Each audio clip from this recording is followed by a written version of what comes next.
யாக்கோப்பு 4:10 சொல்லுகிறது, கர்த்தருக்கு முன்பதாக தாழ்மைப்படுங்கள், அப்பொழுது அவர் உங்களை உயர்த்துவார். அல்லேலூயா.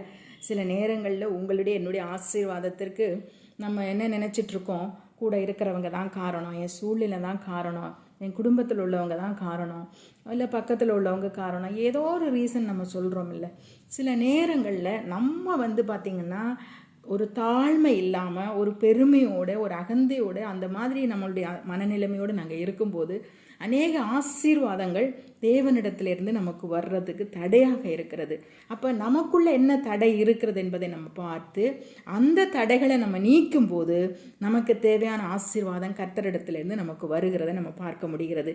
அப்போ இந்த வசனம் என்ன சொல்லுகிறது? யாக்கோப்பு 4:10, நீங்கள் தாழ்மைப்படுங்கள், தேவன் கர்த்தருக்குள் தாழ்மைப்படுங்கள். தாழ்மை ரொம்ப ரொம்ப அவசியங்க. நம்ம நம்மக்கிட்ட என்ன வேணும்னாலும் இருக்கலாம், எல்லாமே ஆண்டவர் கொடுத்த ஆசீர்வாதம்.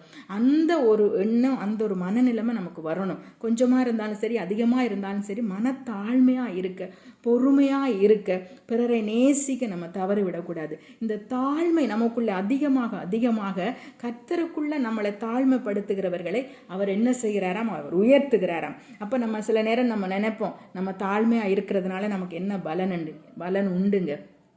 பிரயாசப்பட்டு பெற்றுக்கொள்ள முடியாத, போராடி பெற்றுக்கொள்ள முடியாத அநேக ஆசீர்வாதங்களை நீங்கள் தாழ்மையாக இருக்கும்போது, கர்த்தர் பாதபடியில் உங்களை தாழ்த்தும் போது அந்த ஆசீர்வாதங்கள் தேவனிடத்திலிருந்து உங்களுக்கு வருகிறது. அவர் உங்களை உயர்த்துகிறாராம். அவ்வளோ பெரிய ஸ்லாக்கியம். தாழ்மைப்படுகிறவர்களை தேவன் உயர்த்துகிறவராக இருக்கிறார். இன்றைக்கு உங்களுடைய சூழ்நிலைகளில் நெருக்கங்களோடு நீங்கள் காணப்படலாம், நீங்கள் கஷ்டங்களோடு காணப்படலாம். இன்னைக்கு உங்களுடைய காரியங்களில் நீங்கள் தேவனுக்கு முன்பதாக நீங்கள் தாழ்மைப்படுங்க. பெருமையாய் பேசிய, பெருமையாய் நினைத்த அந்த தற்பெருமைகள், அந்த காரியங்கள் எல்லாம் நீங்கள் ஆண்டவர் பாதத்தில் இறக்கி வச்சுட்டு, எஸ்ஸப்பா என்னை மன்னிங்க, நான் ஒரு சில நேரங்களில் நான் என்னை பெருமையாக நினைத்திருக்கலாம், ஹல்லேலூயா, என்னை பெருமைப்படுத்தி பேசி இருந்திருக்கலாம். ஆனால் இன்றைக்கு நான் என்னை உங்களுடைய பாதபடியிலே தாழ்த்துகிறேன். என்னை உங்கள் பாதபடியில். நம்ம மனுஷரிடத்தில் தாழ்ந்து போகிறதுக்கு காரணம் இல்லாமல் தாழ்ந்து போகணுன்னு அவசியம் கிடையாதுங்க. காரணம் இல்லாமல் மனிதர்களிடத்தில் நம்ம நெருக்கப்படணுன்னு அவசியம் கிடையாது. ஆனால் தேவனுக்கு முன்பதாக, உங்களையும் என்னையும் படைத்த தேவனுக்கு முன்பதாக நீங்களும் நானும் தாழ்மைப்படும் போது அதுக்கு அவரிடத்தில் இருந்து நமக்கு உயர்வு வருகிறது, நமக்கு ஆசீர்வாதம் வருகிறது. இந்த உயர்வை இன்றைக்கு நீங்கள் நானும் பெற்றுக்கொள்ள வேண்டும்.